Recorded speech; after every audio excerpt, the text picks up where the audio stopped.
dokumen pemalsuan Alkitab. Kenapa di situ terbalik ya? Dokumen pemalsuan Alkitab ini ada dasarnya ya, bahwa Alkitab itu memang palsu secara akademis. Apakah itu firman Tuhan? Apakah ucapan Muhammad itu adalah inspirasi dari Allah atau bukan? Nah, contoh ini judulnya menguji autentisitas Biblos, saudara. Ini adalah Samuel Ferekbet ya di sini. Apakah ada tim pengedit Alkitab atau Biblos atau Gospel? Nanti saya akan benturkan pertanyaan Nandar dari Quran dengan Quran ya. Apakah dengan melaknat orang, mencaci orang, itu memberikan pahala terhadap orang yang kita laknat, terhadap orang yang kita caci? Tim perubah Biblos itu ada atau tidak? Jawab saja singkat. Tidak ada. Tidak ada. Ibu Rita Wahyu yang diampu oleh Dr. Edi Peter PhD, pernyataan ini ya. Di antara para pengedit Biblos ada dua kelompok editor yang terkenal, yang mana hasil editannya banyak pakai oleh orang Kristen di seluruh dunia saat ini. Kita akan buktikan bahwa pernyataan Bro Nandar ini bertentangan dengan apa yang dinarasikan oleh Allah Subhanahu wa Ta'ala. Itu saya sering mengatakan Bro Nandar berkaca sebelum bicara. Karena Anda sudah menggunakan tolak ukur Quran untuk mendikte Alkitab, saya bawa tanah untuk mendikte Quran Anda. Naskah Mesorah ini perjanjian lama bahasa Ibrani. Ya, tetapi kenapa Septuaginta yang bahasa asli perjanjian lama Ibrani diyunanikan? Nah, inilah ya saudara, kenapa teman-teman Kristen ini tidak kemudian menemukan kebenaran Al-Quran, karena mereka hanya mengacu kepada terjemahan. Apakah hadis tersebut dinarasikan oleh Muhammad atas keinginan dirinya sendiri, tanpa sepengetahuan Allah, tanpa tuntunan Allah? Maka saya buktikan bahwa Alkitab itu palsu. Salah satu bentuk kepalsuannya. Kenapa tidak? Apakah perjanjian baru itu adalah firman Tuhan? Dan apakah perjanjian lama itu juga firman Tuhan yang masih asli? Silakan.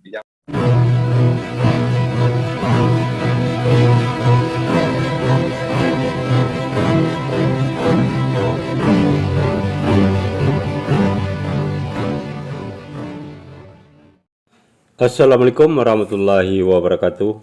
Alhamdulillahillazi hadana lihaza wa ma kunna linahtadiya laula an hadanallah. Asyhadu an la ilaha illallah wahdahu la syarikalah wa asyhadu anna Muhammadan abduhu wa rasuluh la nabiyya ba'da. Puji syukur kehadirat Allah Subhanahu wa taala karena kita diberikan waktu dan kesempatan berjumpa kembali melalui channel Salam Satu Akidah. Semoga kita semua dirahmati Allah dan diberi kekuatan serta keteguhan hati di dalam iman Islam untuk terus meningkatkan iman serta ketakwaan kita kepada Allah Subhanahu wa taala. Baik, saudaraku semuanya, pada kesempatan kali ini saya akan menampilkan sebuah diskusi yang cukup menarik ya antara Ustadz Evangelis Yonatan Nandar dengan Herdi ya. Yang mana topik yang diangkat adalah perihal keotentikan kitab suci masing-masing, baik Al-Quran maupun Bibel ya. Nah, dalam diskusi ini sangat jelas Ustadz Yonatan Nandar begitu menguasai materi dan lengkap dengan data-data ya, yang mendukung kebenaran Al-Quran, dan sebaliknya membuktikan bahwa Bibel tersebut bisa dikatakan palsu karena memang di dalam Bibel tersebut sudah banyak dirubah-rubah berdasarkan data yang diangkat oleh Ustadz Yonatan Nandar. Nah, bagaimana keseruan diskusi ini kita akan saksikan bersama. Namun sebelumnya saya mengucapkan terima kasih yang setitingginya kepada saudaraku semua yang sudah mendukung channel ini dengan subscribe. Juga yang baru bergabung, jangan lupa subscribe, like, serta di-share. Dan kita dukung channel ZCC ya, dan juga channel Islam lainnya untuk terus menyuarakan kebenaran Islam untuk membentengi umat dari upaya pemurtatan serta penangkalan akidah umat Islam. Langsung saja kita simak videonya terlebih dahulu. Selamat menyaksikan.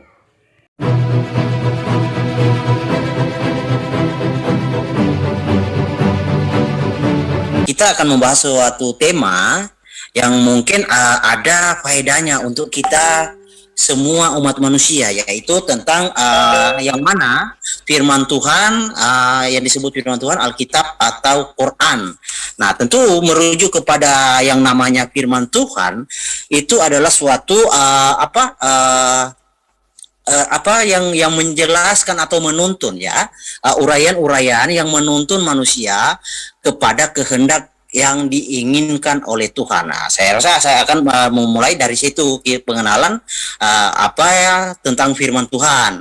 Ya, tentu firman Tuhan itu adalah nasihat atau bimbingan yang atau kata-kata atau firman yang menuntun, membimbing manusia ke jalan yang semestinya, ke jalan yang benar. Dan yang pasti firman Tuhan itu adalah suatu ketetapan yang Tuhan berikan kepada manusia untuk dijadikan tuntunan hidup, dan tidak mungkin itu berseberangan dengan akal sehat maupun nilai-nilai moralitas yang ada di zaman sekarang ini.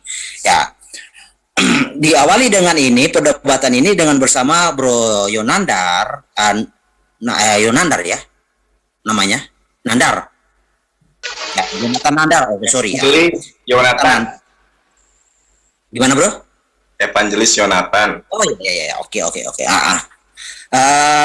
Kita akan mulai dari firman Tuhan Alkitab atau yang disebut firman Tuhan itu Alkitab atau Quran.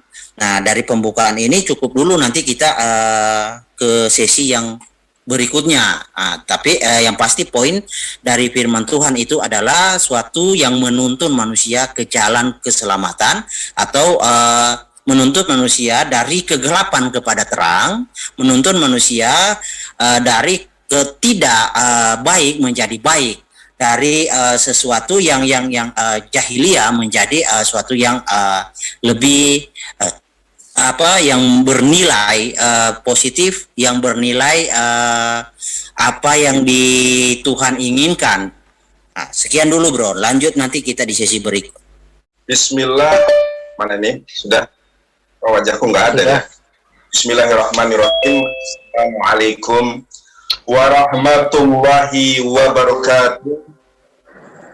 Alhamdulillah hamdan katsiran thayyiban mubarakan fi, wassalatu wassalamu ala nabiyina Muhammadin wa ala alihi wa ashabihi ajmain. Salam hafirim, brukhim habaim likulam, baruk Hashem, baruk ata Adonai Eloheinu melek haolam. Saya haturkan terima kasih kepada tim JCC yang telah mengadakan diskusi lintas agama, dan memang seperti inilah sebaiknya, jangan kemudian monolog saling hina menghina, yang kemudian timbul penghujatan seperti kasus Kosman Kostea Cornelius. Kalau ini ranah akademis, saudara. Nah, pada kesempatan malam ini, selain saya mengucapkan terima kasih kepada JCC yang telah memfasilitasi, saya juga haturkan terima kasih ada saudara siapa namanya? Bro Herdi. Ya, Bro Herdi Temanggung. Mudah-mudahan kiranya Tuhan melawat, menjamah, menyelamatkan saudara, memenangkan saudara, sehingga saudara dipilih, dipulihkan menjadi pribadi baru, manusia baru di dalam iman dan Islam. Haleluya. Bahasa Ibrani, bahasa Arab, alhamdulillahirabbil alamin. Berbicara tentang kepalsuan, saudara, timernya bisa diinikan sedikit nggak, di hidden, sehingga tetap terkontrol tapi wajah saya yang terlihat, biar saya lebih pede lagi, lebih antusias lagi, saudara. Nah, saudara, lanjut aja. Anda perhatikan di sini, mana wajah saya ini ya, saudara? Tidak ada, nih coba saudara lihat nih. Ya. Dokumen pemalsuan Alkitab. Kenapa di situ terbalik ya? Dokumen pemalsuan Alkitab ini ada dasarnya ya, bahwa Alkitab itu memang palsu secara akademis. Kemudian saya ingin berbicara tentang autentisitas kitab suci yang namanya Al-Qur'anul Karim. Allah Subhanahu wa taala di dalam Quran surat Al-Baqarah ayat ke-23, 24, Dikatakan firman Tuhan, saudara, a'udzubillahi minasyaitonirrajim, wa in kuntum fi raibin mimma nazzalna ala abdina fa'tu bi suratin min mislihi wa da'u syuhada'akum min dunillahi in kuntum shadiqin, ya. Yang artinya, seandainya kalian ragu terhadap Al-Qur'an yang diwahyukan kepada hamba kami Muhammad Shallallahu Alaihi Wasallam, maka buatlah satu surat saja jika kalian orang-orang yang benar. Saudara, fakta terjadi bahwa surat terpendek di dalam Al-Quran itu 3 ayat. Sampai dari ayat ini diturunkan sampai dengan Al-Quran sekarang hadir di tengah-tengah kita, Al-Quran tidak pernah berubah, tidak pernah ada satu manusia pun yang kemudian mampu untuk membuat ayat yang serupa dengan Al-Quran meskipun 3 ayat. Dan apabila kita melihat di dalam Al-Quran surat Al-Isra, surat ke-17, saudara, di dalam ayat ke-88 firman Tuhan katakan, a'udzubillahi minasyaitonirrajim, kulla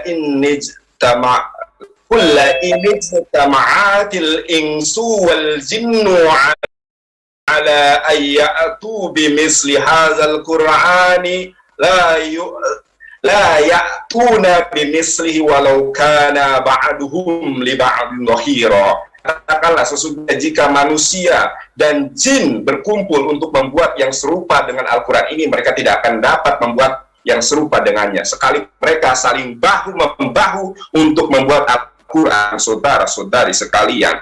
Kemudian apabila kita membaca Al-Quran surat Al-Hijr, ayat ke-9, firman Tuhan katakan, saudara, a'udzubillahi minasyaitonirrajim, inna nahnu nazzalna dzikra wa inna lahu lahafizun. Sesungguhnya kamilah yang telah menurunkan Al-Quran dan sesungguhnya kami pula yang menurunkan Al-Quran. Allah menjaga, Allah menjamin, saudara. Bagaimana Allah menjaga?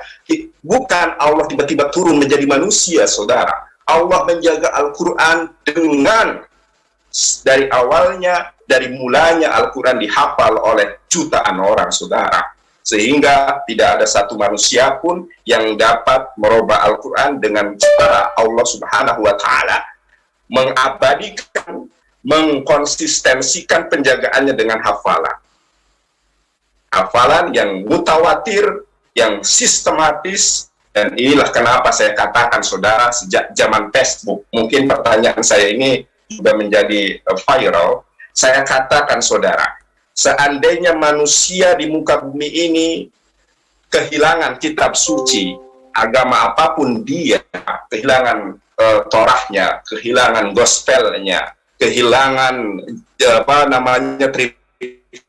tripitakannya, dengan wedanya, semua orang tidak akan mendapatkan yang namanya kitab suci lagi, hilang dengan suatu cara tertentu.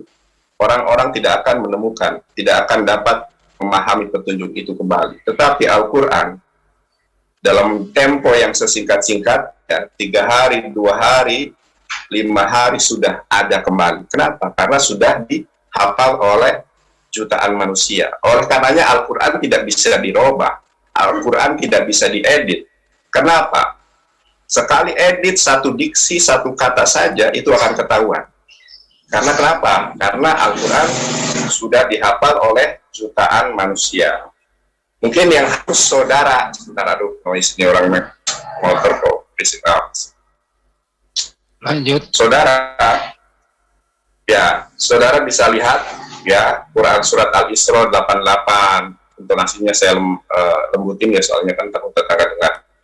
Al-Isra 88, Al-Baqarah 23, 24, kemudian Al-Hijr ayat 9 itu mengindikasikan bahwa Al-Quran ini adalah firman Allah, petunjuk hudalin nas, hudalil muttaqin, yang menjadi satu-satunya kitab suci yang terjaga keautentisitasannya. Ingat, saudara, saya menyampaikan ini bukan ada dasar kebencian kepada teman-teman Kristen, tetapi inilah ranah akademis yang dijamin haknya oleh konstitusi di negara kita. Kalau saudara-saudari Kristen tidak berkenan, mari kita duduk bersama berdiskusi semacam ini.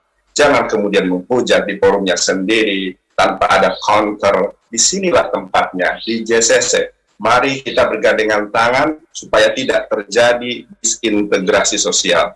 Ya, saya tadi belum menyapa saudari yang ada di channelnya Muslim maupun channelnya Kristen maupun di Room JCC, saya aturkan salam hormat dari Evangelis Yonatan Nandar. Kiranya Allah Subhanahu wa Ta'ala senantiasa menjaga hidayah kepada kita, taufik dan inayahnya. Akhir kata, wallahu a'lam bishawab.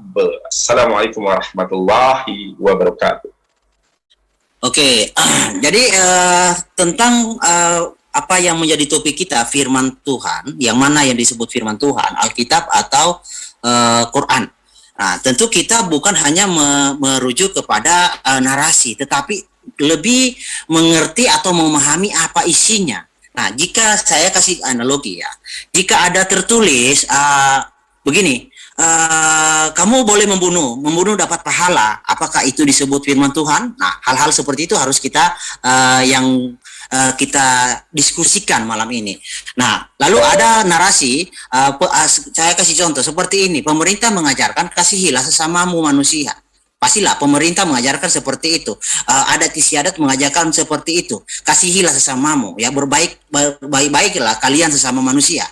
Apakah itu disebut firman Tuhan? Meskipun tekstualnya itu ada di dalam rumusan-rumusan undang-undang, ya kan? Nah, tentu itu tidak dinyatakan firman Tuhan, tetapi layak kita ikuti karena mengandung aturan atau nasihat-nasihat yang Tuhan junjung tinggi atas umatnya. Seperti itu, bro. Jadi pemahamannya kita diskusikan tentang yang mana firman Tuhan, yang mana kehendak Tuhan, itu yang lebih esensi tentang apa kaidahnya, pemahamannya, penerapannya terhadap yang dilakukan kepada manusia atau ya dilakukan di dalam kehidupan sehari-hari di dalam sesama kita manusia, seperti itu, bro. Jadi saya akan lebih menekankan ke sifatnya, tindakannya, buahnya, bukan kepada narasi-narasi, karena semua orang bisa menulis. Saya mau share dulu, bro. Saya mau share. Moderator, saya mau share. Oke. Nah, saya kasih contoh seperti ini. Tadi sahabat saya Yonatan Nandar mengatakan Quran menantang untuk membuat suatu surah yang serupa, ya. Nah, mungkin di dalam surah Al-A'raf ayat 11 dan 12 narasinya ada sama seperti ini, tapi saya tidak akan fokus ke situ. Saya hanya kasih contoh aja, ya. Ini ya. Tentang jin, iblis. Iblis diciptakan dari api. Oke. Ini saya kasih contoh surat yang serupa dengan isi Quran. Ini terdapat di dalam Injil yang dikatakan Injil yang tidak sah karena narasinya berbeda, diuji secara geografis, secara histori, secara ini banyaklah sudut pandang yang sehingga mengatakan Injil Gospel of Bartholomeus itu tidak masuk dalam kanon karena berbagai banyak sudut pandang. Nah, di dalam Injil Bartholomeus ini didapati ada ayat yang serupa seperti bunyi di dalam Quran Al-A'raf 11 sampai 12. Nah, di sini kita dapati di sini, ya. Saya hanya kasih contoh aja, bro, ya. Nanti kita lebih kepada esensialnya penerapan firman Tuhan di kehidupan sehari-hari. Bentar ya.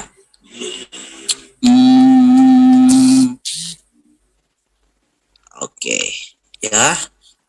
Waktu di pause dulu, bro, karena saya mau cari dulu ini panjang. Bentar ya. Ya, saya pause waktunya, Pak. Oke, ini udah lewat, ya. Ini Injil Bartholomeus ayat 54. Nah, kayak ini, ya.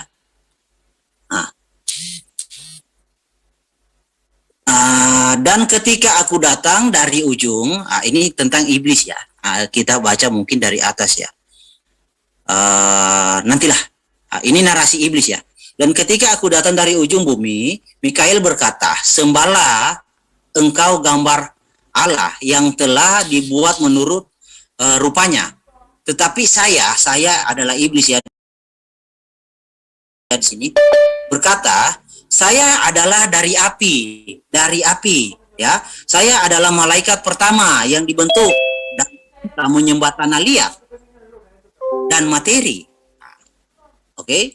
Jadi di sini iblis menyatakan diri dia diciptakan dari api, ya. Dan dia tidak akan sujud kepada Adam karena Adam itu dari tanah liat. Itu sama seperti saya hanya bawa contoh kasus ini ya, Bro.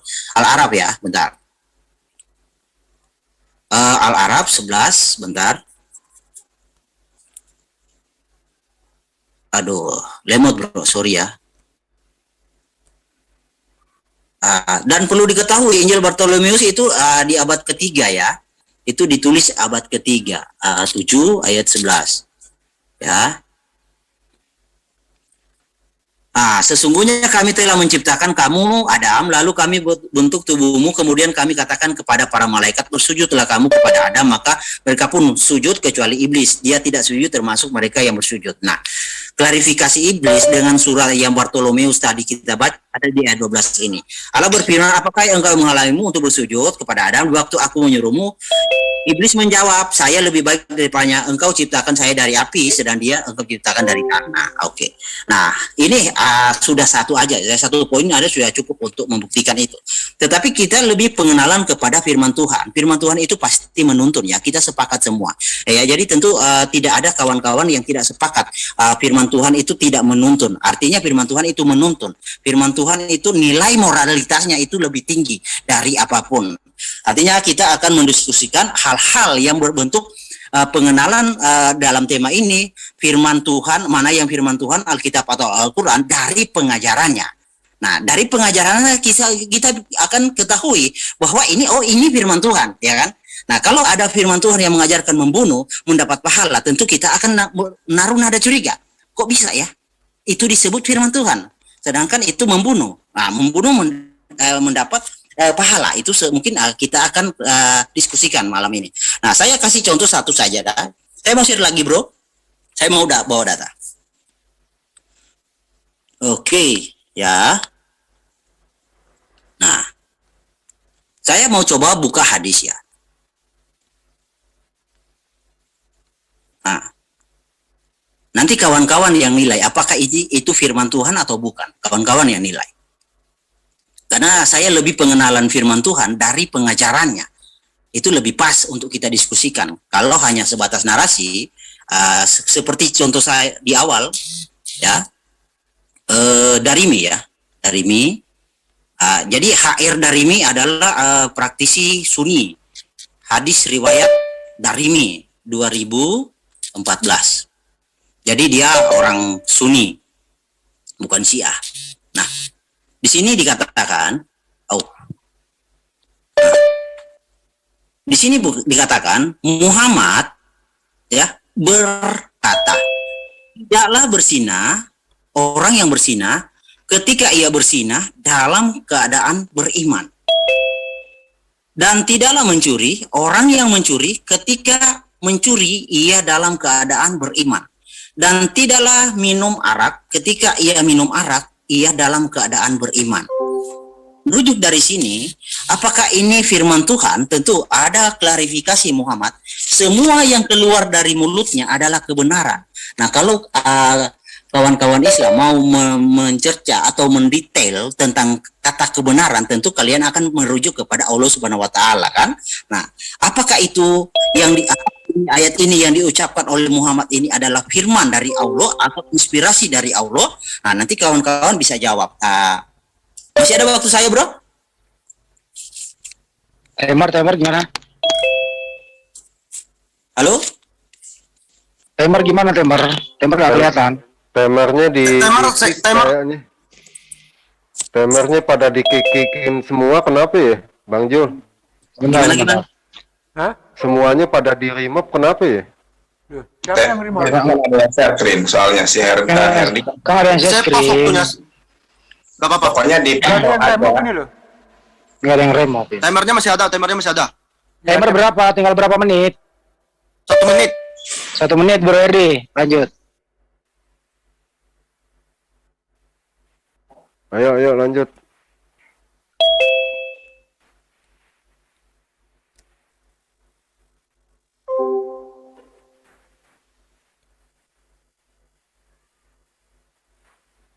Gimana, Bro Erdi?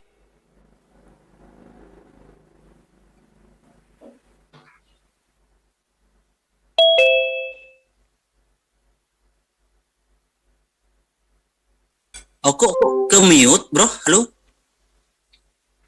Halo. Nggak ada mute, Anda mute sendiri itu. Oh, enggak ke mute. Oh, oke. Saya lanjut ya. Oke. Nah, jadi tadi tentang satu contoh aja ya, Bro Nandar. Saya lebih menekankan kepada pengenalan ajaran. Jadi firman Tuhan tentu bisa dikenali dari ajaran. Nah, seperti apa? Nah, tadi saya sudah bawa satu data. Nah, nanti Anda jawab, apakah itu firman Tuhan? Apakah ucapan Muhammad itu adalah inspirasi dari Allah atau bukan? Nah, contoh berikutnya saya akan bawa data dari sini ya, Bro. Dari Waktu gimana? Waktu? Waktu, saya cek dulu. 12 detik. 12 detik. 4705. Oke. Saya buka hadis Sahih Muslim 4705. Nah, di sini dinarasikan laknat itu bisa menghapus dosa. Tunggu, waktu udah habis. Habis. Oke. Waktunya ya. Lanjut. Baik. Silakan Yonatan Nandar, hadis adalah firman Tuhan. Silakan Yonatan Nandar, 8 menit Anda boleh pakai. Siap. Bismillahirrahmanirrahim. Firman Tuhan katakan di dalam Quran surat Al-Baqarah ayat ke-79. Namun sebelumnya saya bantah dulu ya. Yang namanya Al-Quran adalah murni firman Allah, tidak ada campur tangan di dalamnya, baik dari Rasulullah SAW ataupun dari malaikat, tidak ada interupsi, tidak ada intervensi. Nah, makanya Al-Islam itu mengkategorikan dua hal terkait dengan isbat hukum. Pertama Al-Quran, kedua hadis. Hadis itu, saudara, hadis itu ada hadis qauliyah, perkataan Rasul, ada hadis fi'liyah, yaitu hadis perbuatan Rasul, ada hadis takririyah, yaitu ketetapan Rasul, pengiyahan Rasul. Tidak ada intervensi dari siapapun terhadap Al-Quran, meskipun Rasulullah SAW sendiri. Makanya makanya Islam membedakan dua kategori, yaitu isbat hukum, yaitu kepada Al-Quran dan pada hadis. Nah, oke, itu sudah saya jawab.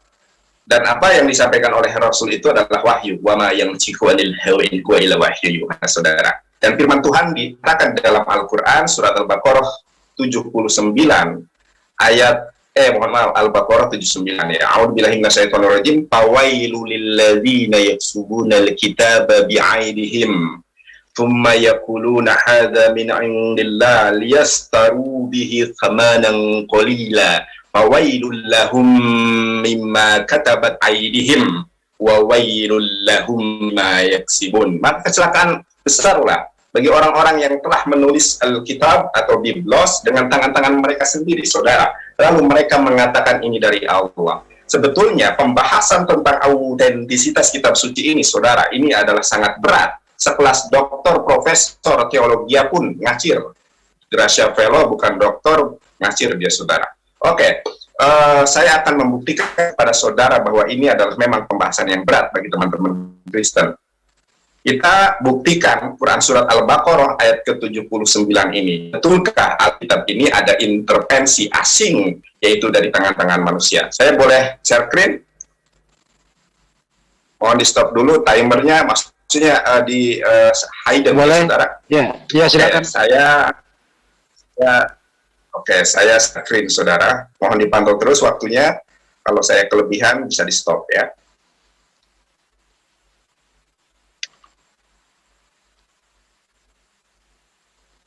Oke, ya.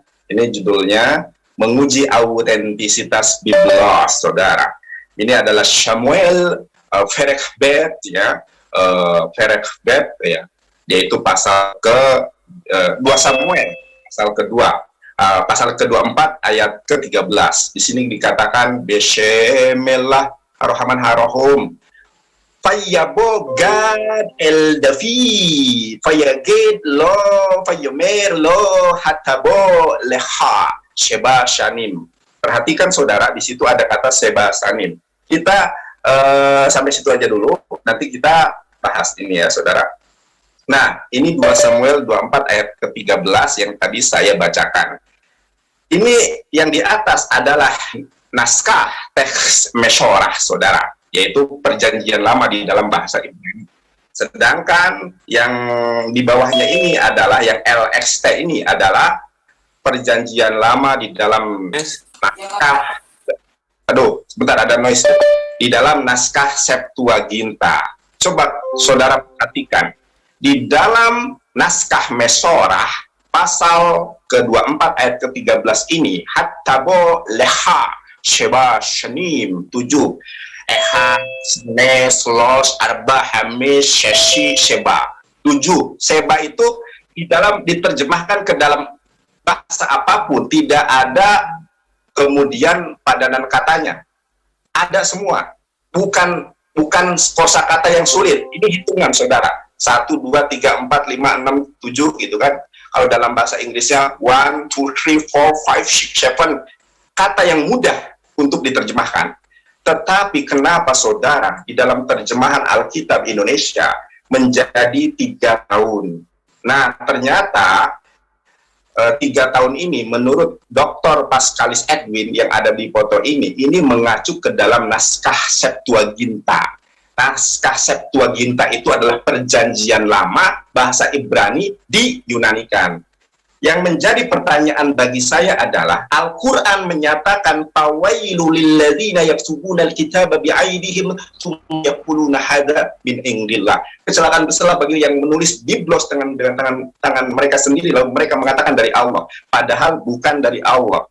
Saya hanya ingin bertanya, kalaulah di dalam Samuel naskah Mesorah itu Sebasanim, kemudian di dalam naskah Septuaginta menjadi Tria Ete. Ini mohon maaf saya tidak bisa bahasa Yunani, kalau bahasa Ibrani baca hayo. Ya, Tria Ete. Nah, 3 tahun. Dilihat tanda pertama itu ya, 3 tahun itu dalam bahasa Yunani Tria Ete. Kenapa menjadi 3 tahun di dalam naskah Septuaginta yang kemudian diambil dalam terjemahan? Makanya Lembaga Alkitab Indonesia Bapak Dr. Pascalis Edwin ini di dalam revisi Alkitab versi kedua nanti akan direvisi menjadi 7 tahun. Pertanyaan saya, Bang Herdi, saya ingin bertanya kepada saudara, apakah betul apa yang dikatakan Al-Quran ini bahwa ada tim pengedit Alkitab? Itu pertanyaan saya yang harus dijawab. Sekali lagi, pertanyaan saya sampai ditulis di sini. Apakah ada tim pengedit Alkitab atau Biblos atau Gospel? Silakan dijawab sekali lagi, apakah ada saudara tim pengedit perubah Alkitab? Karena Al-Quran firman Tuhan katakan fawailul lilladzina yaktubuna alkitaba bi'aidihim tsumma yaquluna hadza min indillah. Mohon maaf apabila gaya saya ini kemudian menjadi mengesalkan saudara, memang setiap pribadi itu ada plus minusnya. Kalau saya ngomong nggak kayak gini, nggak enak. Seperti mangan ora udud, mari mangan ora udud itu nggak enak. Nah, ya, seperti itu. Terima kasih. Itu saja. Tolong dijawab. Apakah betul pernyataan Al-Quran itu bahwa ada tim perubah Alkitab? Mohon dijawab. Terima kasih. Oke, silakan dikeluarkan dulu. Terus timer maju. Ya, itu pertanyaan saya. Apakah ada tim perubah Biblos? Apakah benar pernyataan Al-Quran dalam Quran Surat Al-Baqarah ayat ke-79? Silahkan dijawab. Kalau betul, katakan betul. Kalau tidak, katakan tidak. Itu saja pertanyaan saya. Kalau Masih ada waktu? Ya, silakan. Sangat jelaskan pertanyaannya. Kalau moderator tidak jelas, saya ulangi. Apakah ada tim perubah Alkitab di dalam kekristenan?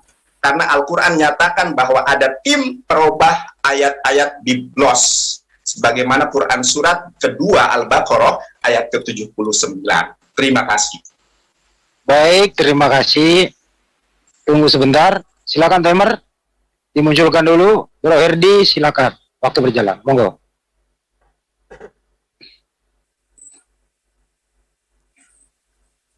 Timernya gimana ini? Sudah jalan ini? Udah jalan, silakan bicara. Halo? Halo? Suara saya bisa dengar? Kedengeran. Oke, mungkin kita, saya mau share dulu, bro. Iya, saya mau share dulu. Mau share. Oke. Ya, nanti saya akan benturkan pertanyaan Nandar dari Quran dengan Quran, ya. Surah 2, ayat 79, maka kecelakaan yang besarlah bagi orang yang menulis Alkitab dengan tangan mereka sendiri, lalu dikatakan ini dari Allah, dengan maksud untuk memperoleh keuntungan yang sedikit. Dengan perbuatan itu maka celakalah yang besar besarlah bagi mereka akibat apa yang ditulis oleh tangan mereka sendiri, dan kecelakaan yang besarlah bagi mereka akibat apa yang mereka kerjakan. Oke? Nah, kalau dari pandangan ayat ini, Alkitab itu sudah dipalsukan atau sudah diselewengkan atau sudah ada dirubah-rubah, tentu ada bukunya, ada kitabnya yang asli, ya kan?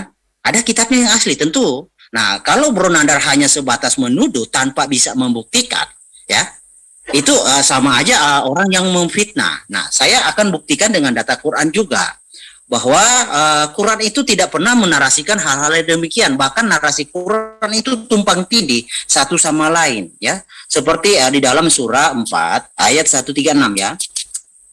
136, oke. Nah, wahai orang-orang yang beriman, tetaplah beriman kepada Allah dan Rasul-Nya, dan kepada kitab yang Allah turunkan kepada Rasul-Nya, serta kitab yang Allah turunkan sebelumnya. Barang siapa yang kafir kepada Allah, malaikat-malaikatnya, kitab-kitabnya, Rasul-Rasulnya, dan hari kemudian, maka sesungguhnya orang itu telah sesat sejauh-jauhnya. Nah, di sini Allah untuk menyarankan orang-orang beriman kepada kitab sebelumnya. Nah, kalau kitab sebelumnya yang asli nggak ada, ini artinya Allah sedang menarasikan suatu perkataan bohong. Bagaimana pula dia menyuruh sedangkan kitab aslinya yang dimaksudkan oleh Nandar nggak ada, ya kan? Artinya Allah ini percuma buang-buang suara. Allah menyatakan, oh berimanlah kepada kitab ini. Oke, saya tambah lagi datanya, ya. Biar Bro Nandar itu kalau mau bertanya mempertanyakan Alkitab itu harus punya tolak ukur atau dasar pijakan supaya jangan sampai menampar balik, Bro. Di dalam surah 5 ayat 46.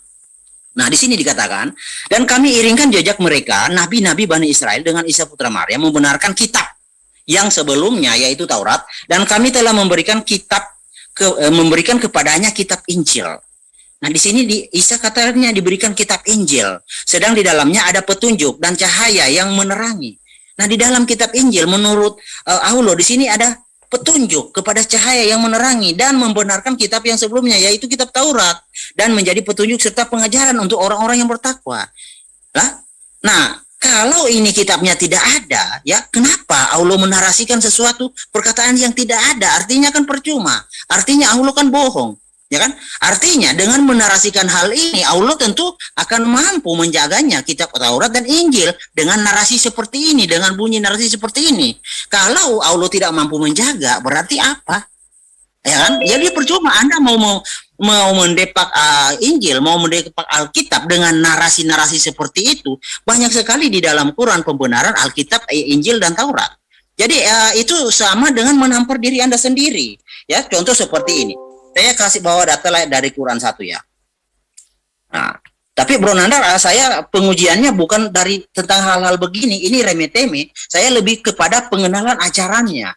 Itu yang lebih tepat. Karena Tuhan yang benar itu pasti firman-Nya bisa dikenali. Oh, begini tuh ajarannya.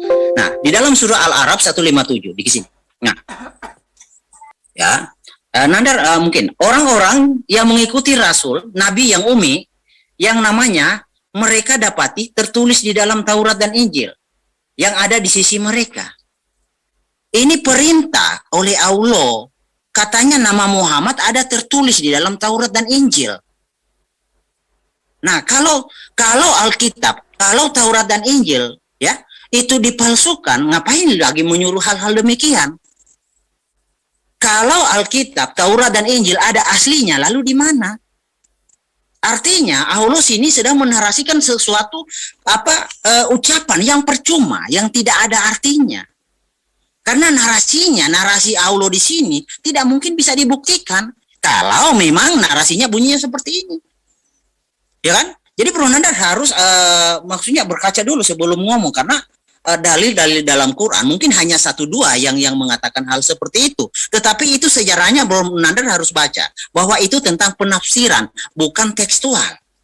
Oke? Dan Anda baca yang dikonter oleh Muhammad saat itu bukanlah bahasa Yunani, tetapi bahasa Arab yang ditulis oleh orang-orang Kristen di Arab.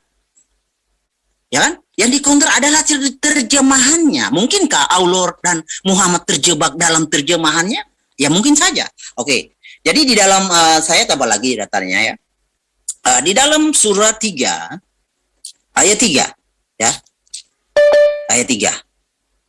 Nah, dikatakan di sini dia menurunkan Alkitab kemudian kepadamu dengan sebenarnya membenarkan kitab yang telah diturunkan sebelumnya dan menurunkan Taurat dan Injil. Al-Quran membenarkan Taurat dan Injil. Lalu kamu mengatakan tidak benar. Nah, Bro Nandar ini lebih Quran, lebih tinggi dari Allah ternyata derajatnya. Pengetahuannya lebih tinggi dari Allah. Ya kan? Nah, jadi saran saya buat Bro Nandar, untuk pengujian tentang firman Tuhan, hal-hal seperti ini remeh-temeh buat saya. Tapi marilah kita bahas tentang pengenalan firman Tuhan dari acaranya. Nah, saya akan lanjutkan tadi tentang hadis yang tertunda yang saya bawa. Oke, saya buka lagi. Hadis Sahih Bukhari ya. Ini hadis Sahih Bukhari. Waktu dikonfirmasi, moderator? Muslim 4075. Nah, Waktu dikonfirmasi, waktunya saya post. oh ya, oke. Pada suatu hari ada dua orang yang bertamu, oke. Ini ya. Nanti Bro Nandar bisa jelaskan apakah ini inspirasi dari Allah atau Muhammad yang bohong. Nah, pada suatu hari ada dua orang yang bertamu kepada Rasul. Wah, kemudian kedua orang tersebut membicarakan sesuatu yang tidak saya ketahui kepada Rasul. Ya, sehingga membuat beliau marah. Tidak lama kemudian saya mendengar Muhammad melaknat dan mencaci mereka. Setelah kedua laki-laki itu keluar, saya pun bertanya kepada beliau, "Ya Rasul, sepertinya dua orang laki-laki tadi tidak memperoleh kebaikan." Oke, lanjut.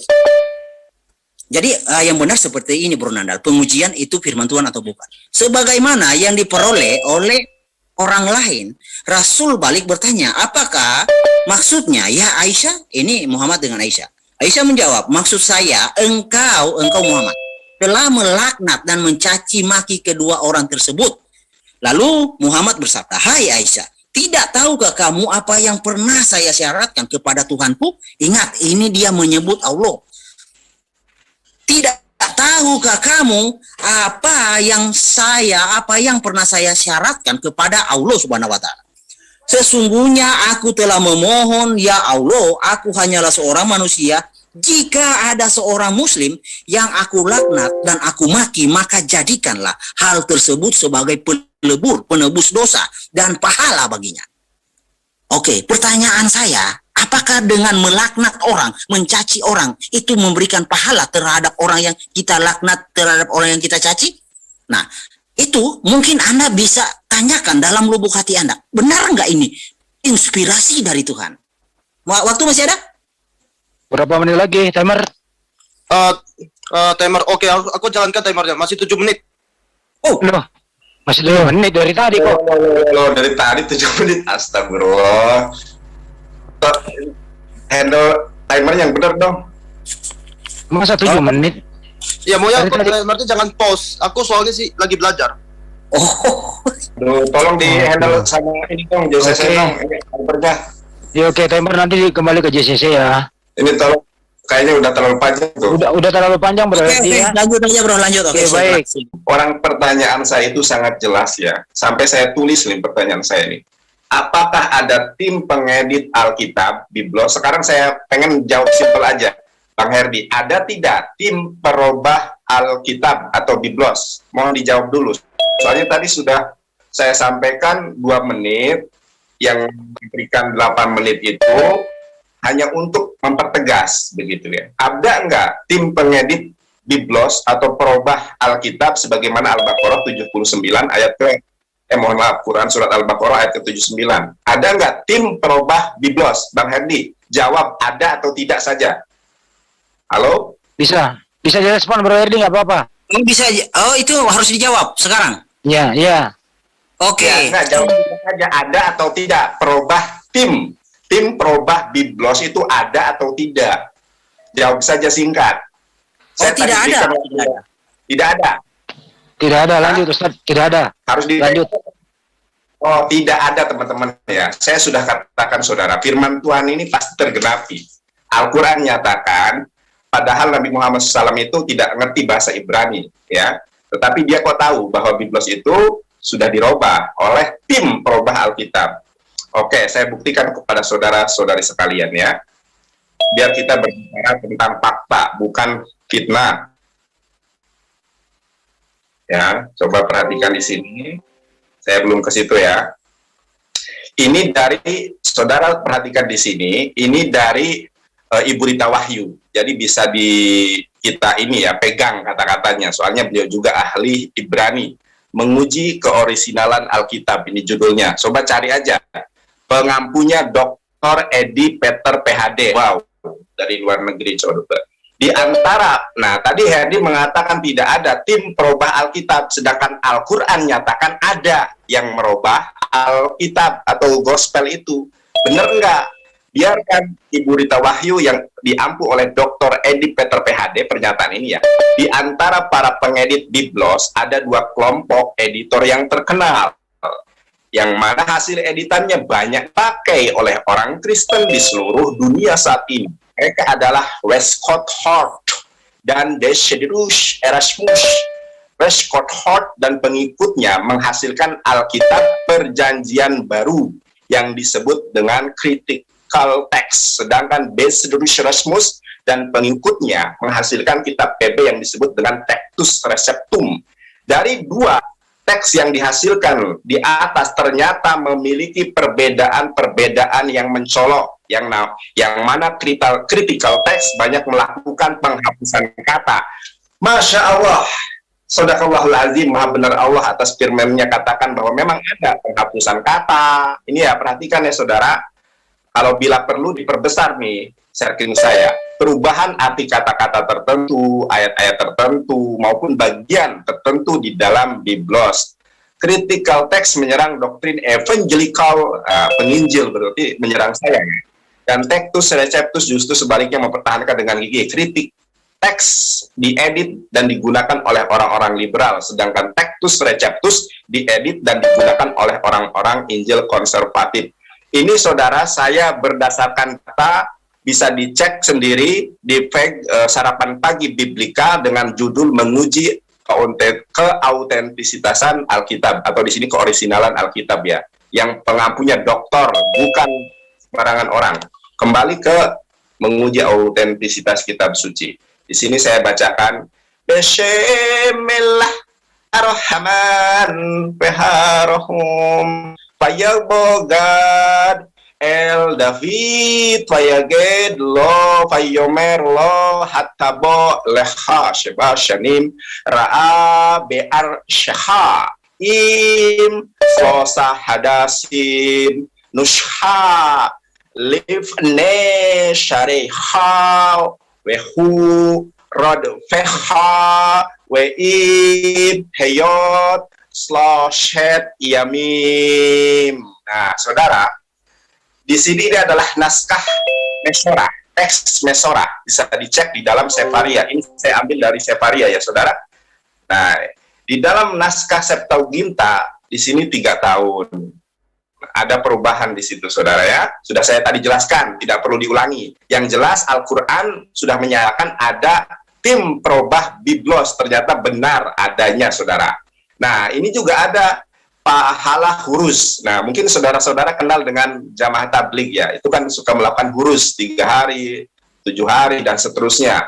Mendapat 100 bidadari. Ternyata ini pun pernah diajarkan oleh Nabi Yesus ya. Di dalam apa? Di dalam Matius 19 ayat ke-29. Saya bacakan di dalam bahasa Ibraninya ya. Bismillah ar-Rahman ar-Rahim. Wekalmi syajab batim. Nah, ini sini ada kata batim ya, dari kata-kata singularnya adalah bait. Ya, kalau dalam bahasa Arab kan baitullah gitu kan. Kalau dalam bahasa Ibrani juga bait. Nah, kenapa jadi batim? Karena plural dia. Ya. Wehalmi syajab batim, siapa di antara kalian? Wehal. Kalau dalam bahasa Arab tuh kulu ya, wekulu ya kan. Wehalmi seaja batim, siapa di antara kalian yang meninggalkan rumah-rumahnya? Oh. 1 menit lagi. Hah? 1 menit lagi. Aduh. Ya, oke, nanti saya lanjut aja ya. Wehalmi seaja batim, oh ahim, we ahayot, oh ab, waem, oh isya. Nah, di setiap orang yang karena meninggalkan rumahku, saudara laki-laki atau saudara perempuan, bapak atau ibunya, anak atau ladangnya. Kenapa kok menjadi anak atau ladangnya. Dalam bahasa Ibrani setelah bapak dan ibunya itu ada kata-kata Isa. Saudara cek yang saya lingkar biru, Isa itu istri. Jadi Yesus menjanjikan 100 bidadari. Kenapa di dalam bahasa Ibrani ada, sedangkan di dalam lembaga Alkitab Indonesia itu tidak ada? Inilah. Jadi ketika Islam dihina dengan 72 bidadari, ternyata di dalam Alkitab sendiri ada 100 bidadari yang dijanjikan oleh Yesus. Siapa yang melakukan urus? Urus itu bahasa Arab, kalau fi'il amarnya ukhruz, pergilah, urus, keluar ya. Demikian. Bang Herdi, silahkan Anda klarifikasi pernyataan saya ini. Kita akan buktikan bahwa pernyataan Bro Nandar ini bertentangan dengan apa yang dinarasikan oleh Allah Subhanahu wa Ta'ala. Itu saya sering mengatakan Bro Nandar berkaca sebelum bicara. Bro, saya mau share. Halo, halo. Saya mau share, Bro. Silakan. Halo. Oke, thank you. Oke, Bro Nandar, monggo dicatat surah 5 Al-Maidah 47 ya. Surah 5 ayat 47. Dan hendaklah orang-orang pengikut Injil memutuskan perkara menurut apa yang diturunkan Allah di dalamnya. Barang siapa tidak memutuskan perkara menurut apa yang diturunkan Allah, maka mereka itu adalah orang-orang fasik. Oke? Di sini Allah mengatakan orang pengikut Injil memutuskan perkara menurut Injil. Karena di dalam Injil saya sudah bawakan tadi di dalam surah 5 ayat 46 dan 47 ada petunjuk. Di dalam Taurat dan Injil ada petunjuk kepada cahaya, itu menurut Allah. Nah, maka saya akan bawa dalil itu untuk membuka nalar Anda supaya Anda tidak lagi ke situ, karena memang Quran tidak menentang itu, hanya Anda yang menentang. Jadi kupikir Anda ini lebih tinggi dari Allah Subhanahu wa Ta'ala. Oke, karena Anda menggunakan tolak ukur Quran untuk mendikte Alkitab, maka saya akan bawa tolak ukur Tanakh. Dan Bro Yonatan Nandar, Anda harus ingat bahwa Masoret itu bukan buatan orang Kristen, itu Yahudi loh. Bro Nandar, gimana sih caranya? Di upgrade lagi caranya itu, Bro. Masoret itu bukan Kristen yang buat, itu Yahudi, Yahudut yang buat.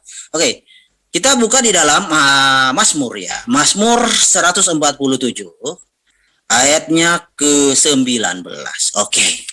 Quran, apakah Quran itu direferensikan atau dinubuatkan oleh Hasyim yang Anda sebut di awal? Oke, Mazmur 147 ayat 19 sampai 20. Ia adalah Hasyim tentu ya, adalah Tuhan. Ya. Ia memberitakan firman-Nya kepada Yakub, ketetapan-ketetapannya dan hukum-hukumnya kepada Israel. Ia tidak berbuat demikian kepada segala bangsa, dan hukum-hukumnya tidak mereka kenal. Haleluya, amin. Oke? Hasyim tidak berbuat demikian kepada segala bangsa. Hanya Israel yang dipilihnya, yang ditentukannya untuk menulis segala ketetapan hukum perintah Hasyim.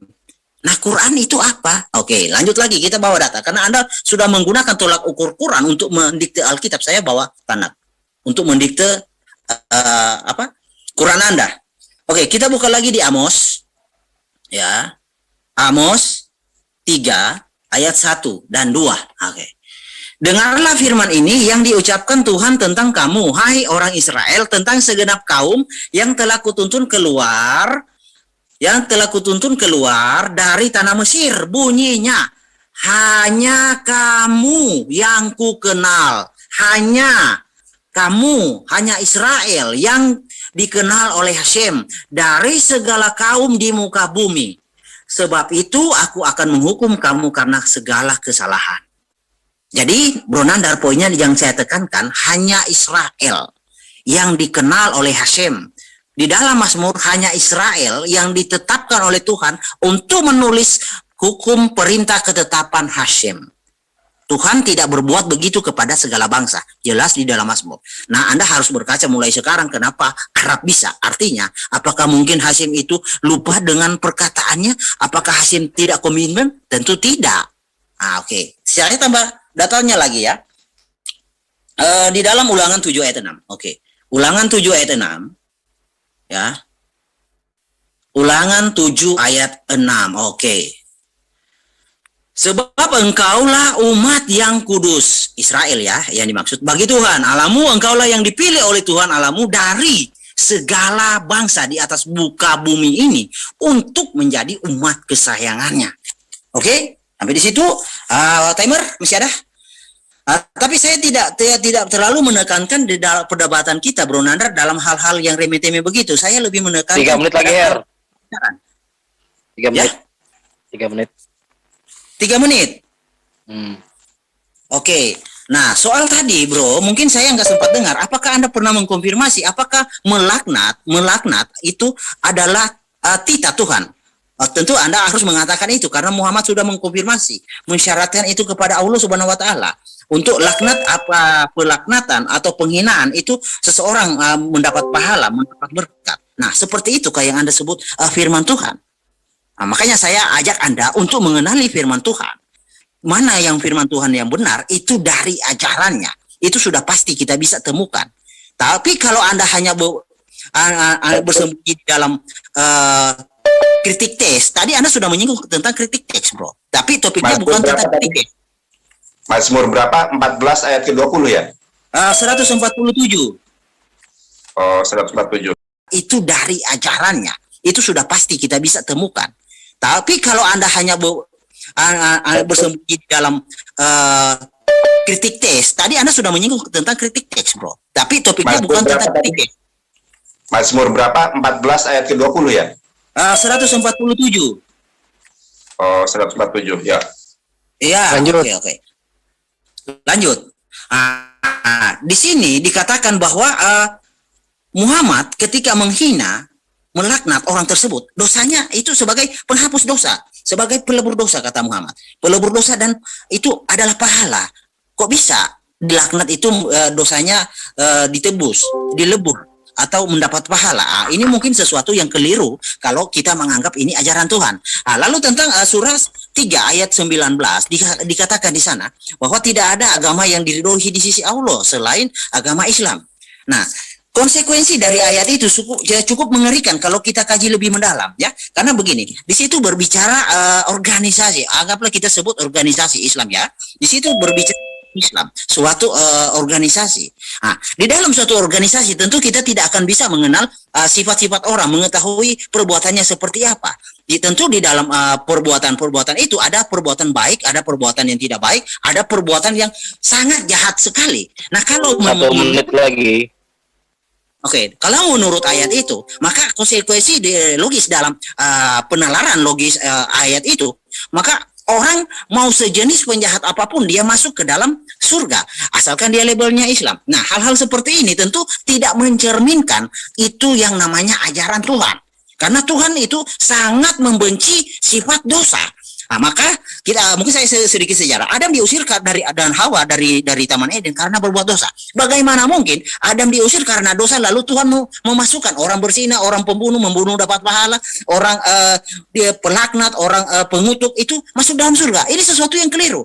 Sedangkan Tuhan itu sangat membenci dosa. Nah, dari situlah kita bisa mengenal apa itu ajaran Tuhan, Bro Nandar. Jadi pengenalan ajaran Tuhan, firman Tuhan, mana Alkitab atau Quran, tentu kita lebih spesifik, kita kejar dari soal pengajarannya. Kalau soal kritik teks itu poin lain lagi, mana asli mana palsu. Di awal kan saya sudah kasih contoh. Negara mengajarkan kasih sama gimana? Lanjut, Bro. Oke, lanjut. Halo? Silakan. Sebelum diberhentikan lanjut aja. Oke. Saya kasih contoh di awal. Ada dalam sebuah buku tertulis, kalian saling mengasihilah. Apakah buku tersebut dikatakan firman Tuhan? Tentu tidak dikatakan firman Tuhan, tetapi tidak bertentangan dengan firman Tuhan. Nah, itu maksud saya. Jadi Anda mau menarasikan sesuatu hal tentang tekstual itu tidak begitu substansi, ya, Bro. Ya, yang lebih substansi saya ajak Anda untuk mengenal sifat-sifat dari pengajarannya. Kita bisa kenal ini firman Tuhan atau bukan. Halo? Waktu habis. Oke, silakan. Ya, kebenaran itu sudah nampak sekali.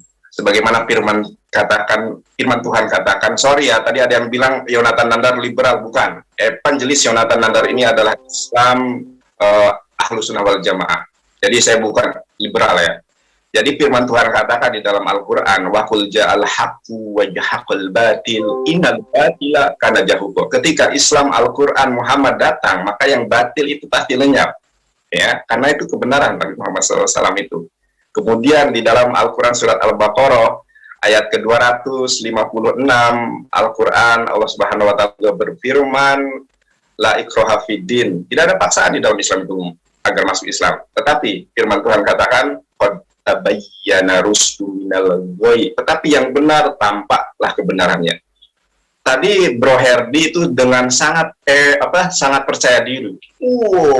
Kenapa Al-Quran di dalam di PL katanya itu sudah dinarasikan sebagaimana Mazmur 147 ayat ke-20 ini tidak diberikan kepada bangsa lain katanya. Nanti kita cross check. Lalu tadi saya mengatakan bahwa naskah Mesorah ini perjanjian lama bahasa Ibrani, ya. Tetapi kenapa Septuaginta yang bahasa asli perjanjian lama Ibrani diyunanikan, harusnya mengacu kepada naskah Mesorah milik orang Yahudi. Tetapi kenapa menjadi tria ete, ya, 3 kali di dalam naskah Mesorahnya Sheba, Shanim, Ehad, Shnei, Shalosh, Arba, Hamish, Sheshi, Sheba. Nah, 7 kan. Dalam bahasa apapun yang namanya hitungan ini semuanya sama gitu kan. Bukan kosakata yang sangat susah.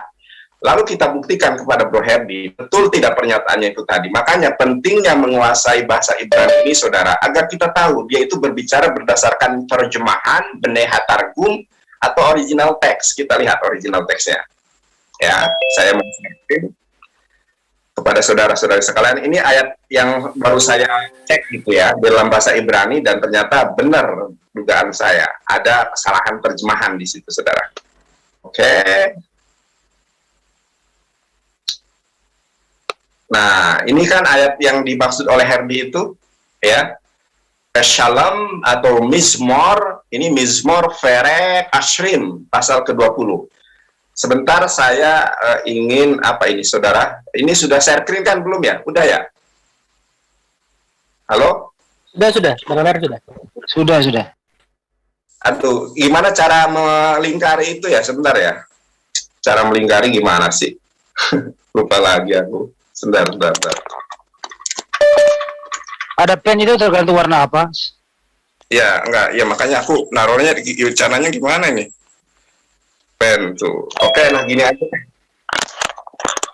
Oke, aku bacakan aja ya.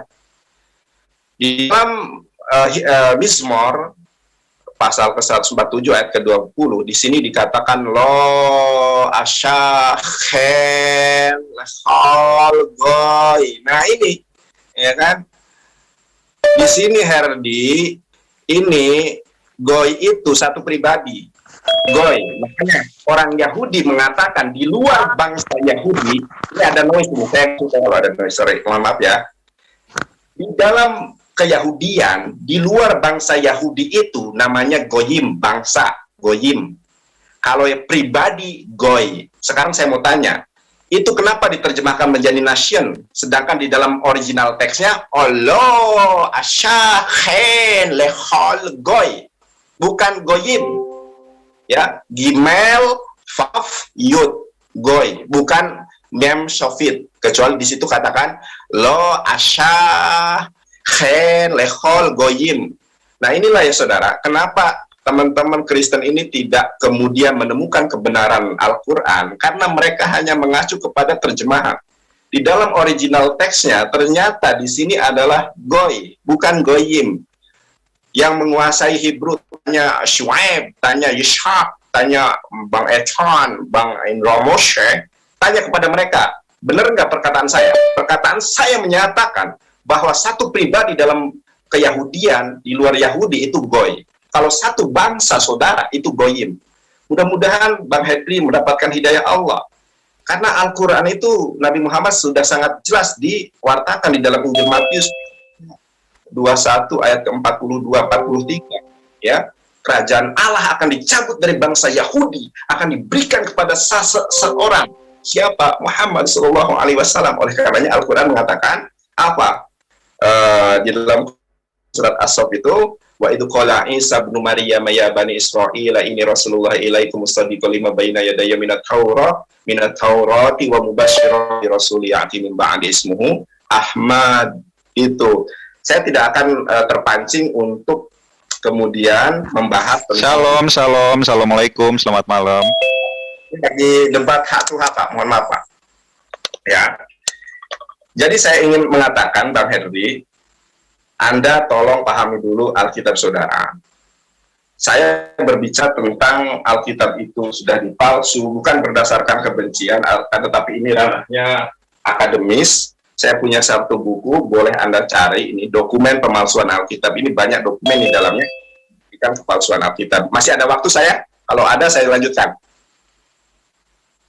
Berapa menit lagi? Timer. 1 menit setengah.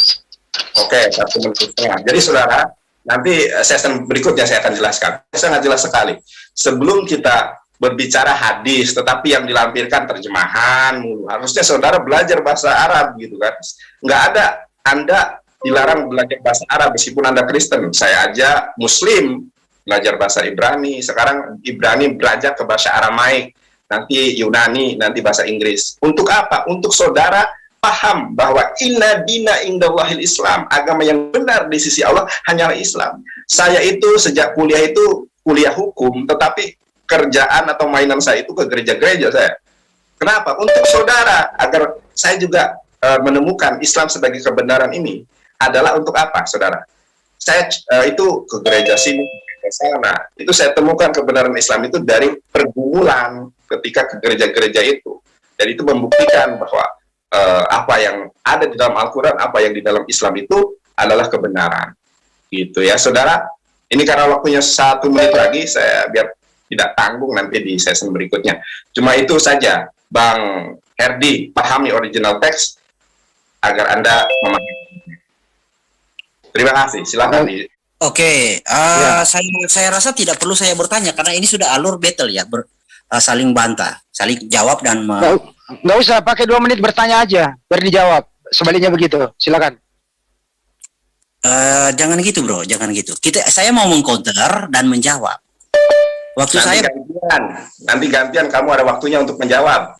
Iya gitu. Jadi pakai 2 menit bertanya, kalau Anda jawab, kalau Anda bertanya, itu jawab gitu loh. Silakan.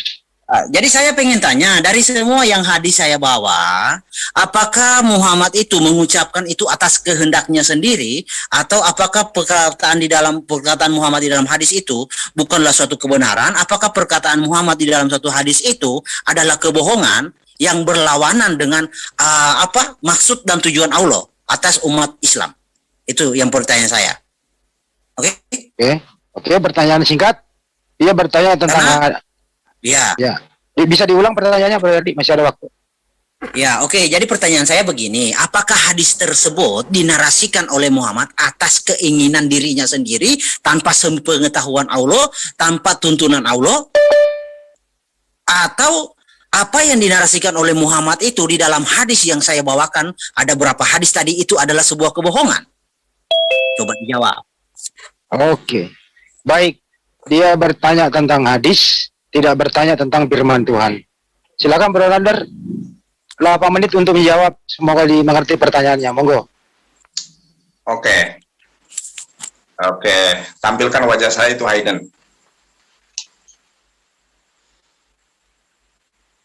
Nah, jadi mengenai pengajaran Bang Herdi di dalam Islam itu sangat jelas ya, bahwa apa yang diucapkan Nabi Muhammad SAW perihal berbicara tentang agama, wa yang tikuanil hawa in huwa ila wahyu yuha. Apa yang disampaikan Muhammad bukan berdasarkan atas keinginannya sendiri, hawa nafsunya sendiri, akan tetapi ila wahyu yuha, kecuali adalah firman Allah, wahyu Allah yang diwahyukan kepadanya. Makanya pengajaran Nabi Muhammad tentang agama itu terbagi menjadi 3 bagian. Kauliyah, kaul, perkataan, ya. Fi'liyah, perbuatan. Takririyah, itu ketetapan dari Rasulullah SAW. Al-Quran dan hadis tidak ada yang bertentangan.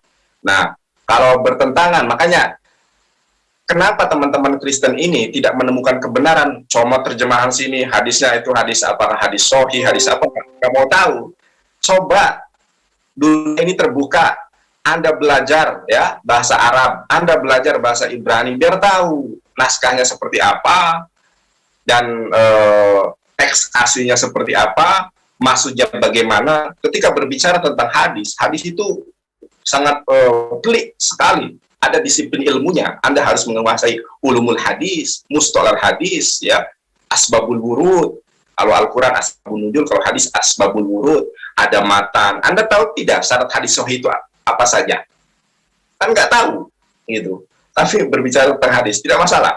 Nah, saya kemudian tadi sudah menjelaskan kepada saudara-saudari sekalian bahwa memang Al-Quran ini sudah saya jawab ya, Al-Quran. Jadi saya boleh menjelaskan sesuatu yang ada korelasinya. Sebetulnya ini kesempatan bagi saudara untuk bertanya sepuas saudara tentang firman Tuhan. Al-Quran katakan tentang kepalsuan biblos, bener nggak? Kenyataannya bagaimana gitu. Nah, saya kembali share screen kepada saudara. Nah, oke, sebelum share screen ya, coba Anda miliki buku ini ya. Ini jelas sekali dokumen-dokumen pemalsuan Alkitab ini sangat ada. Nggak dijawab aja pertanyaan Herdi, itu nanti Anda bertanya. Saya kasih waktu 2 menit bertanya nanti. Silakan. Enggak, ini waktu saya menjawab kan? Iya, betul, lanjut. Iya. Waktu saya menjawab kan? Pertanyaan saya diingatkan lagi, bro. Apa pertanyaan saudara? Sudah saya jawab tadi. Ya kan? Sudah saya jawab. Gak didengar juga. Oke, saya ulangi boleh pertanyaan saya? Oke, berarti di pause dulu waktu saya. Oke. Ya, apa-apa. Silakan. Jadi pertanyaan saya begini, Bro Nadar. Apakah hadis yang dinarasikan... Nanti dulu ya, bentar dulu waktu kita stop dulu ya. Baru apa ini? Waktu kita stop. Ya, stop. Berisik Ji. Ya, nah, diulang pertanyaannya, Di. Oke, pertanyaan saya, Bro Nandar, apakah narasi Muhammad di dalam hadis itu adalah murni perkataannya sendiri tanpa inspirasi, tanpa melibatkan Allah Subhanahu wa taala? Atau perkataan di dalam hadis tersebut adalah suatu kebohongan yang dinarasikan oleh Muhammad? Silakan jawab. Kan tadi sudah saya jawab, kembalikan di Hayden waktunya. Tadi kan sudah saya jawab bahwa perihal pengajaran tentang agama yang dilakukan oleh Nabi Muhammad SAW di Hayden waktunya. Coba perhatikan saya. Tadi saya sudah jelaskan, harus dijelaskan lagi ya. Wama yang tiku anil hawa in huwa ila wahyu yuha. Tidaklah apa yang diucapkan Muhammad, pengajaran Muhammad tentang agama ini kecuali ila wahyu yuha, yang diwahyukan Allah.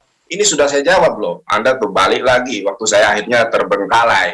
Sebagaimana Quran surat An-Najm, hadis terbagi 3, hadis kauliyah, perkataan, hadis fi'aliyah, perbuatan, hadis takririyah. Makanya Anda belajar kitab ulumul hadis, mustalah hadis. Gitu. Sudah saya jawab kok dari tadi. Terserah Anda paham atau tidak, terima atau tidak, tetapi ini jawaban saya, ya.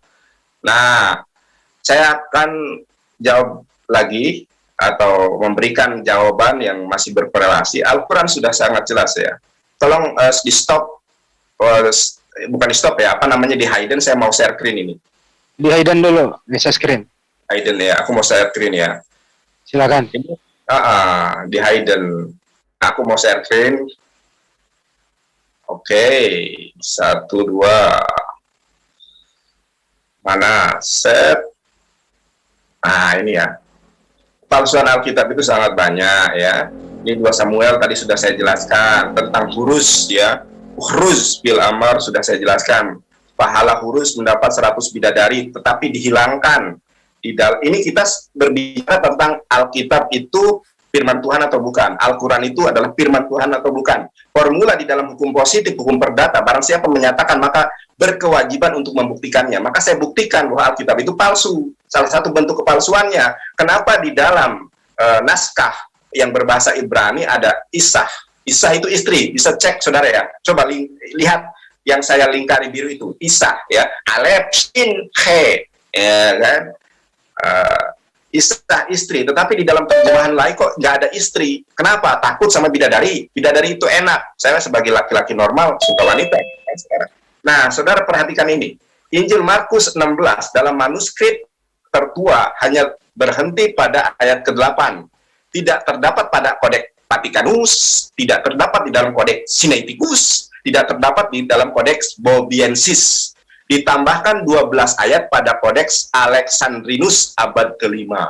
Nih, ada tambahan. Nah, Anda tidak percaya bahwa di dalam Alkitab itu ada tim perubah Alkitab sebagaimana Al-Qur'an nyatakan fawailu lillazina yaktubuna alkitaba bi'aidihim summa yaquluna hadza min indillah. Ini tim pengedit Al-Qur'an, bisa dicek sendiri di websitenya Ibu Rita Wahyu. Ya, Sarapan Pagi Biblikal.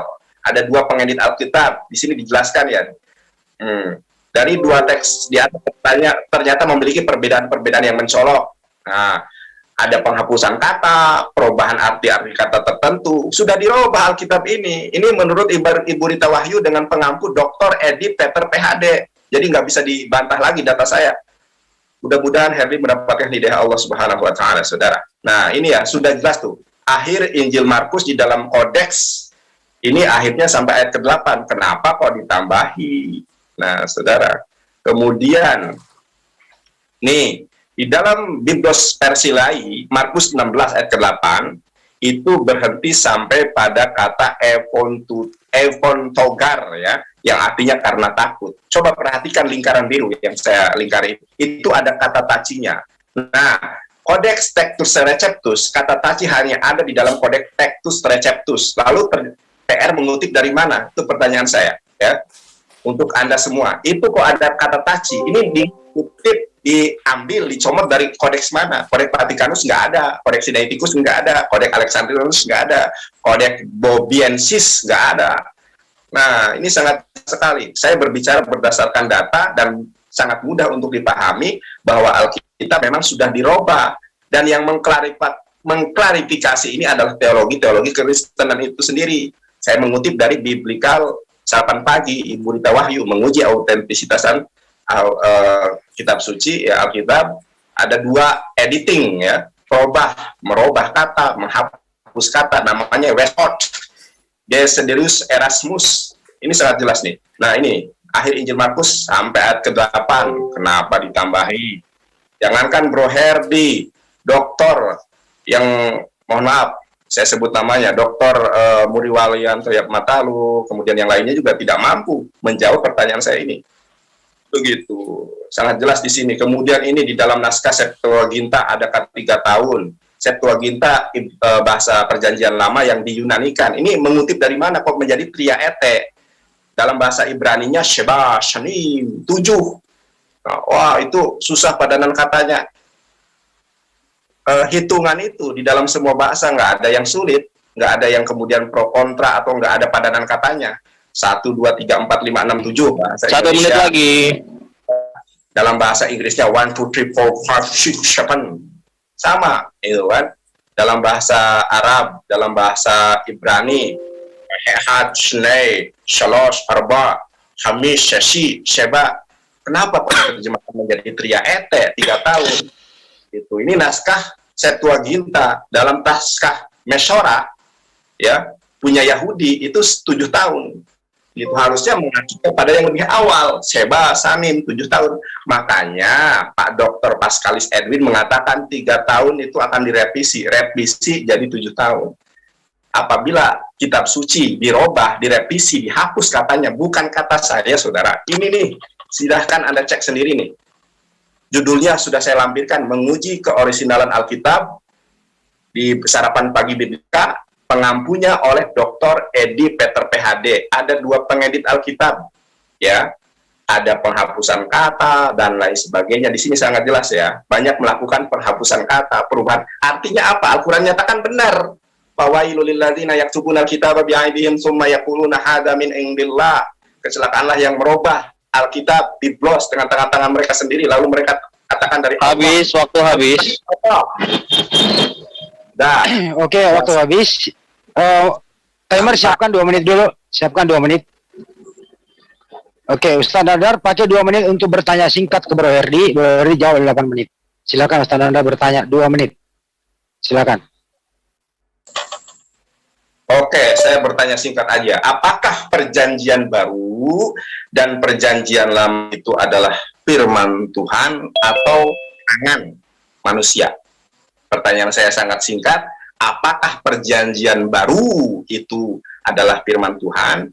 Dan apakah perjanjian lama itu juga firman Tuhan yang masih asli? Silakan dijawab, Bro Herdi. Sungguh sangat singkat jelas. Kalau nggak singkat, nggak jelas, saya ulangi lagi. Bagi saudara-saudari Kristen yang dimanapun saudara berada, perhatikan ucapan saya, pertanyaan saya. Mungkin saudara punya jawaban. Ya, apakah perjanjian lama dari Sefer Bereshit sampai Sefer Maleakhi, ya, sampai dari kitab Kejadian sampai kitab Maleakhi? Udah bro, sudah nangkap. Oke, saya ulangi nih, perjanjian baru Matius sampai kitab Wahyu. Apa perjanjian lama, perjanjian baru adalah firman Tuhan yang masih asli. Terima kasih. Sudah. Oke, Silakan. terima kasih.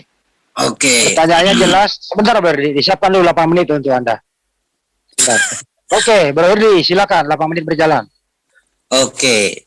Jadi kalau berbicara firman Tuhan, itu Bro Nandar harus tahu definisinya firman itu apa. Tentu firman itu perkataan Tuhan. Nah, di dalam Alkitab berisi perkataan-perkataan Tuhan yang dituliskan oleh nabi-nabi dan rasul-rasul. Saya rasa jawabannya cukup ya. Nah, seperti biasanya ya, dan pada umumnya para penebat-penebat Kristen ini ketika berdebat ataupun berdiskusi, mereka kelihatannya memang pintar, namun tanpa mereka sadari ada hal-hal yang sangat krusial yang mereka tidak mengetahuinya ya, apalagi mereka hanya berpedomankan kepada terjemahan ya, kitab terjemahan, tanpa mau peduli dengan original teks yang berbahasa Ibrani.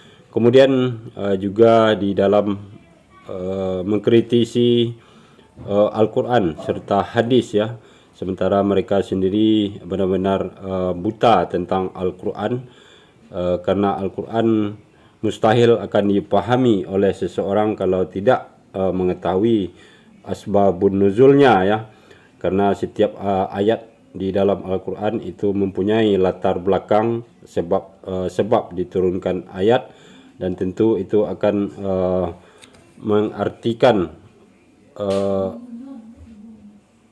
keadaan yang sesungguhnya ya. Kemudian juga tentang hadis, si Herdi ini juga tidak mengetahui bahwa hadis tersebut juga mempunyai tingkat-tingkatan, dan tentunya itu akan mempengaruhi dengan apa yang dijelaskan oleh hadis itu sendiri. Sementara Ustadz Yonatan Nandar begitu jelas ya menggunakan data untuk membuktikan bahwa Bible tersebut memang nyatanya sudah banyak dirubah oleh tangan-tangan manusia yang tidak bertanggung jawab ya, seperti yang sudah dijelaskan di dalam Al-Quran yang seperti disampaikan oleh Ustadz Yonatan Nandar tadi. Kemudian juga beliau juga sudah memperkuat bahwa Al-Quran tersebut benar adalah firman Tuhan ya, yang tidak ada campur tangan manusia di dalamnya, karena itu adalah murni perkataan dari Allah Subhanahu wa taala. Nah, demikianlah saudaraku semuanya, mudah-mudahan video ini ada pembelajaran yang bisa kita ambil hikmahnya, dan yang negatif tentu kita buang jauh-jauh. Terima kasih atas perhatiannya. Assalamualaikum warahmatullahi wabarakatuh.